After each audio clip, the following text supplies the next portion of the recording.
Last Sunday, as I was hitting buttons, trying to reconnect, there we go, as somehow I didn't hit the buttons right. And so, as far as I know, it did not end up on Facebook. So, if it looks like I'm taking more time to disconnect this at the end, it's because I will be trying to make sure I get there. But a special good morning to everybody that is able to join us in this time of worship. I hope that it's beautiful where you are. A minute ago it was snowing here, but it looks like it stopped. Oh well, for those of us that enjoy the snow, we'll have to wait a little bit longer. But if you have your Bibles with you and would like to be looking along, we're looking at the life of Moses. As I like to say, if you've ever run away from home because you're in really big trouble, you might like the story of Moses.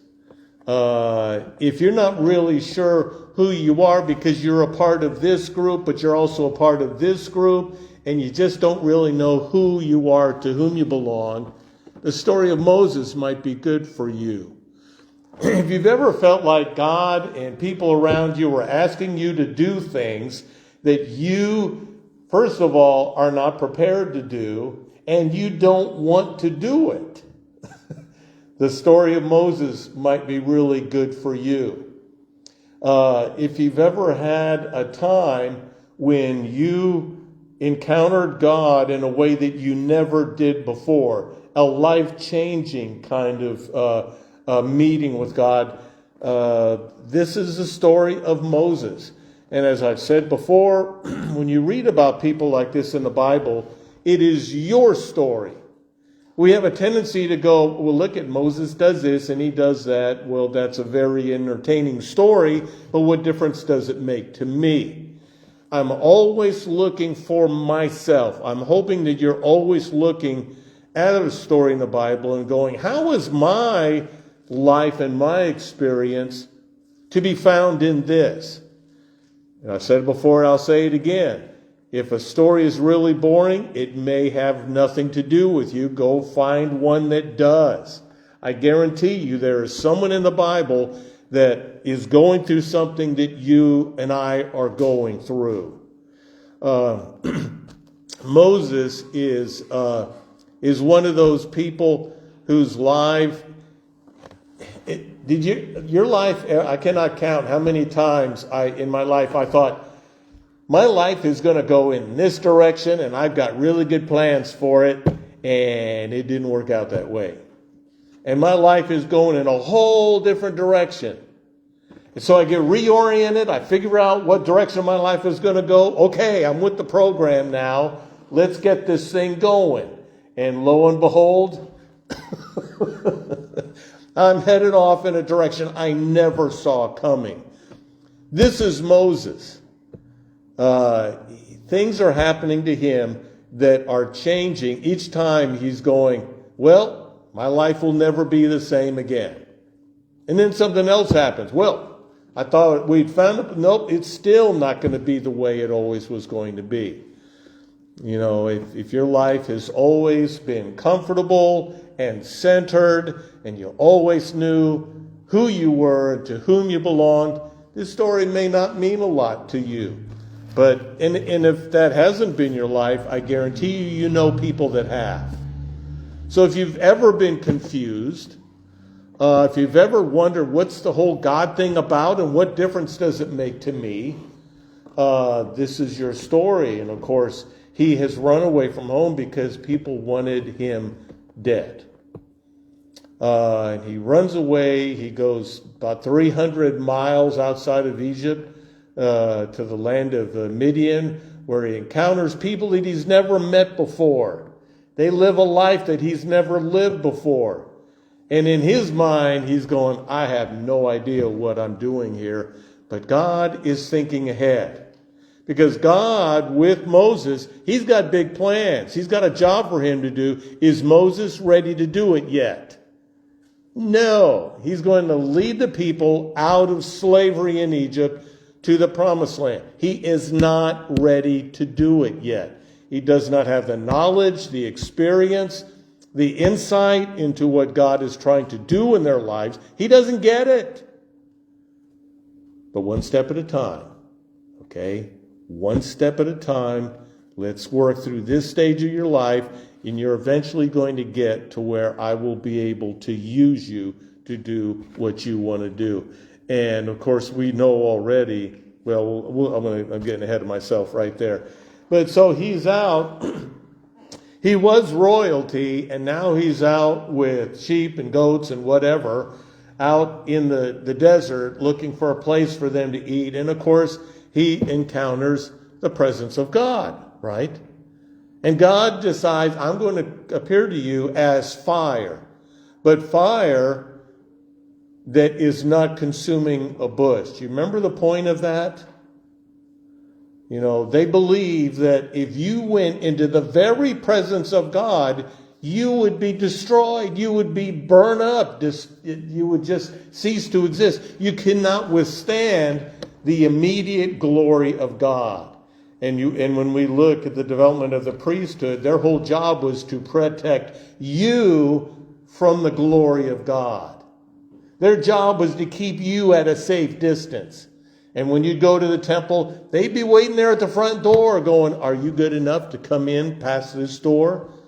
Yeah, I think I've done my homework. I've done this or that. And you look okay. You come in.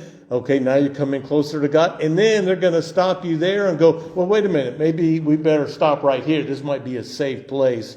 Because if you come in, you're going to bring your messed up defileness in here. We can't have that. Did they get it? No. They totally did not understand what God was trying to do. But that's where they were with this. But and he's talking to God. God's talking to him. You know, this bush that is on fire is not being consumed. And he lets them know that I've got a job for you. I want you to do something. I want you to go to Pharaoh and get my people out of there. Exodus chapter 3, beginning at verse 13. But Moses said to God, if I come to the Israelites, our people, and say to them, the God of your ancestors has sent me to you, and they ask me, what is his name? What shall I say to them? God said to Moses, do you remember? I am.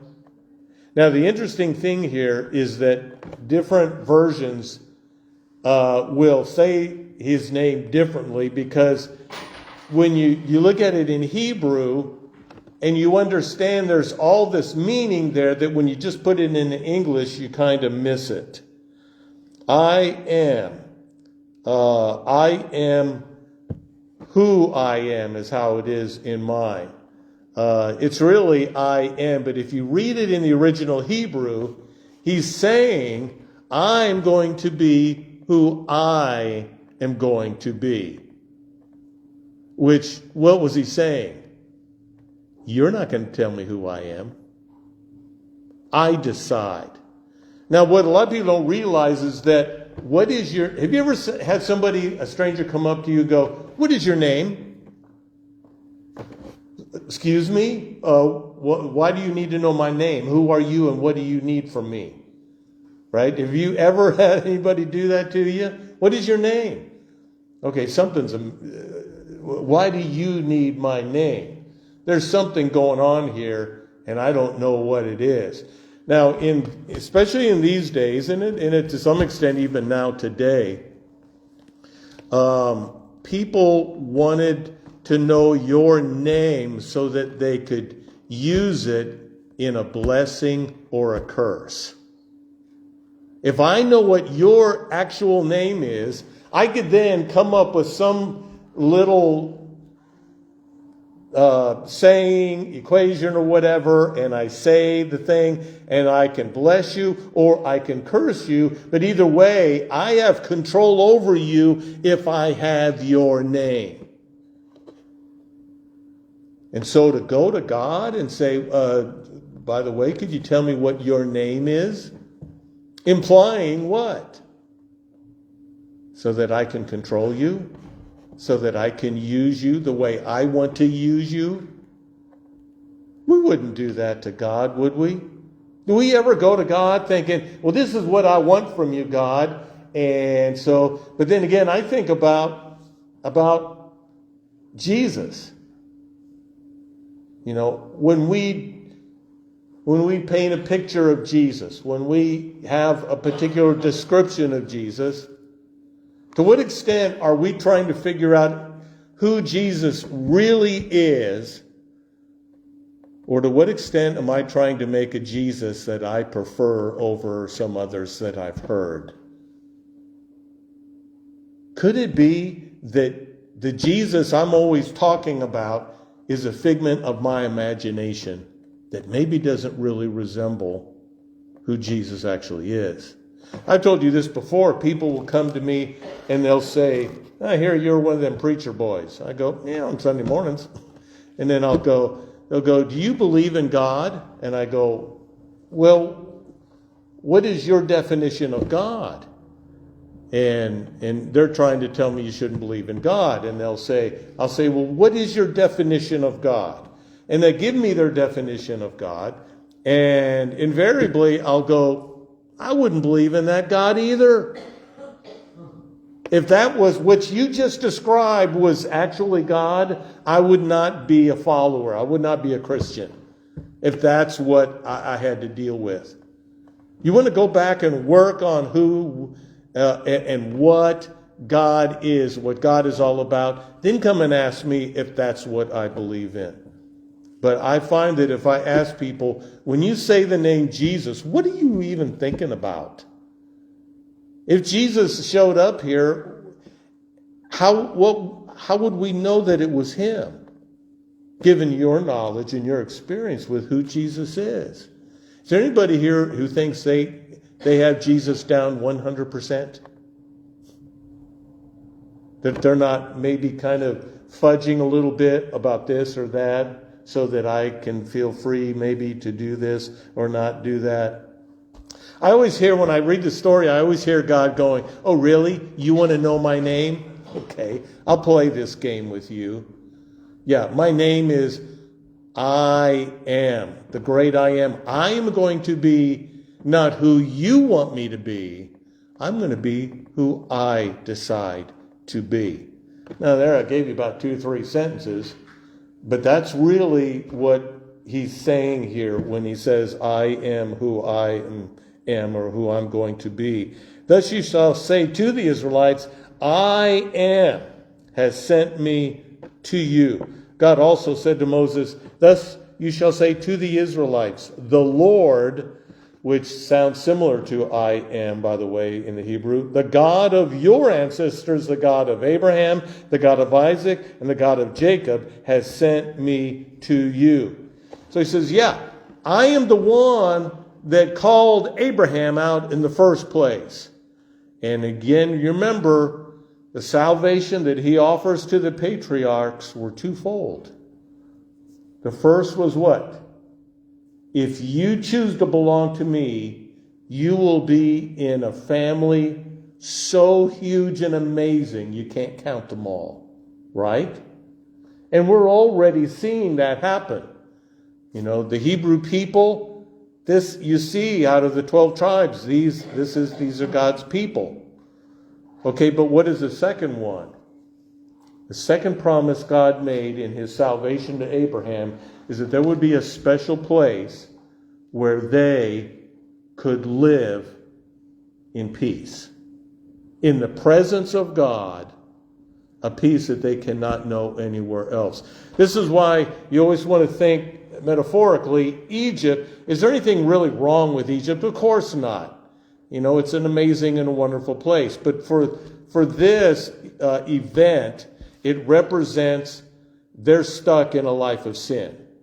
That's what the slavery is. They cannot free themselves. Sometimes I've got to get help from somebody else. I can't do this on my own, right? And so he sends him because Now we're going to really make some progress in getting to the promised land, to the place. This is my name forever, he says, and this is my title for all generations. Maybe I want to pay attention to that name. For all time, all generations, even us today. You know, before I got here this morning, I was walking around and I was looking for something that had I am on it. You know, now I know Jesus. Now, of course, I don't think Jesus looked like that. But, you know, I'm always thinking Jesus, but it really would be appropriate if we had something with some form of I am. Because that is how we know him.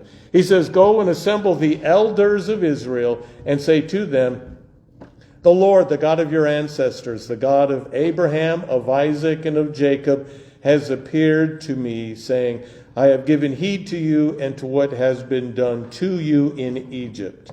I declare that I will bring you up out of the misery of Egypt to the land of the Canaanites, the Hittites, the Amorites, the Perizzites, Hivites, Jebusites, and the land flowing with milk and honey. Did you catch all those names? They will be on the quiz. Okay? No, it won't be on the quiz. But it's interesting that why does he mention those names? And I've told you this before. Those are cousins.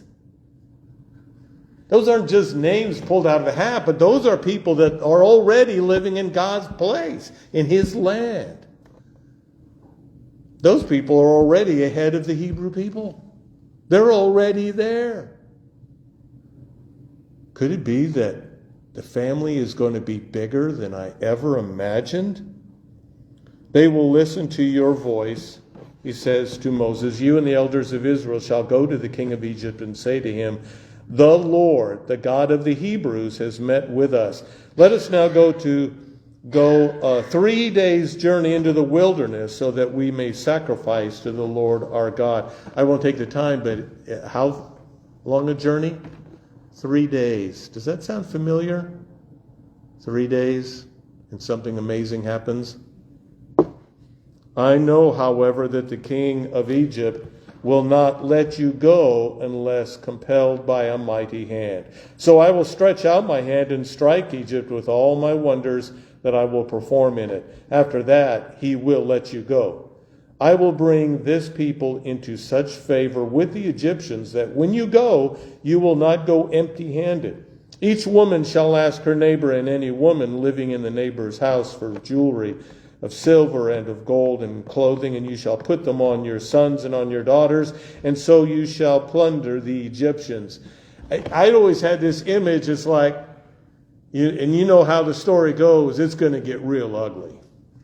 It's going to be horrible beyond words, and then they are going to run as fast as they can run to get out of there. But in ways that, and I may elaborate more on this later, they're going to come out richer than when they were there. Could it be that when I go through the darkest times of my life, and I follow God through those horrible times, if God's will is accomplished, I will come out spiritually richer than I ever thought possible. And end up with more to offer to God and the world than I ever would have had if I hadn't gone through that horrible time.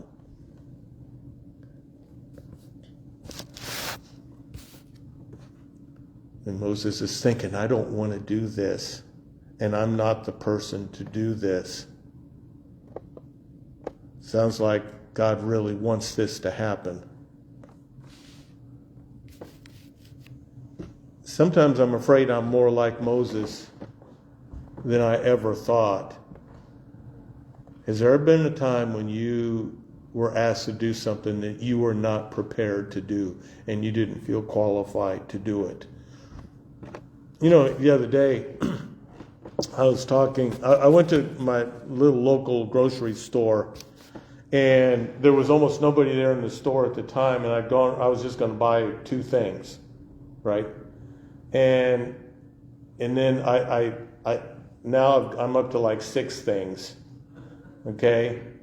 And I got my 6 things, and I go, I need a basket. So, and I'm seeing more things that I want. And so I walk to the front of the store, and there's this young lady. She's standing there waiting on nobody at cash register, and there's nobody there. And so I've got my stuff, and we'll see. I don't want to stay in picture. So I walk right past her, and I said, I don't really need to pay for this, do I? Do we need to pay for stuff, or do we just take it? And she watched me go, and I reached over because I had to pass her to get a basket. So I picked up the basket, I put my stuff in, and she just stood there staring at me. And I said, has anybody ever asked you that question? She goes, no. All the years I worked here, nobody's ever asked me if you were supposed to pay for the food. And so I took my basket and I went back, and they had there's 3 carts full of marked down stuff, right? They take a Sharpie and they mark, in big bold black numbers, the lowered prices on stuff. And I go, I need that, I need that, I need that. And I got all my stuff, and so now I walk back, and there she is. She's waiting, and so I come up and I put my stuff on there, and most of this stuff is marked down stuff. And I looked at her and I said, you know what I really like about this store? And she goes, what? I said, I can just come in here with my Sharpie and I can write my own prices on all the food. And I thought, man, if I had known this sooner, shopping would have been so much easier. And what did she say? No, I didn't do that. And I said that, and I said, I really appreciate that. And she said absolutely nothing. And I thought, it's kind of funny to think about how, if I could just go to the grocery store and just take what I want, put my own price on it, and then just leave without paying for it. And I thought, how many times in my life have I done that with Jesus?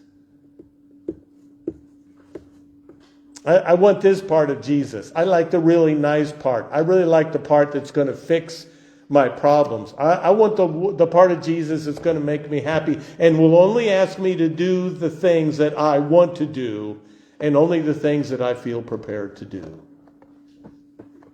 And Moses is learning something that maybe we all struggle with. And I wanted to finish this by saying thank you. Because I know that you have all done things that you didn't want to do. And you weren't prepared to do it, and you weren't equipped to do it. But you knew it wouldn't get done if you didn't do it. When I was a child growing up in church, we had the Sunday school teachers and the musicians and all the people. And I thought, isn't this one big happy family? All these people doing all these jobs that they love to do. I had no idea. I didn't know. And I know that you've been doing this for years. You've been doing jobs and things because nobody else would do it. And you wanted to serve God in any way you could. And I want you to know that I know that. And I will always be thankful for it. Heavenly Father, I pray that as you bring us closer in fellowship with you, we will know you more than ever before. And that even through the most difficult of times, we will find that you are recreating us into the very likeness of Jesus. May that happen in his name. Amen. Let's close our service by turning together to number 348. Let's sing the first and last verses of Softly and Tenderly Jesus is Calling.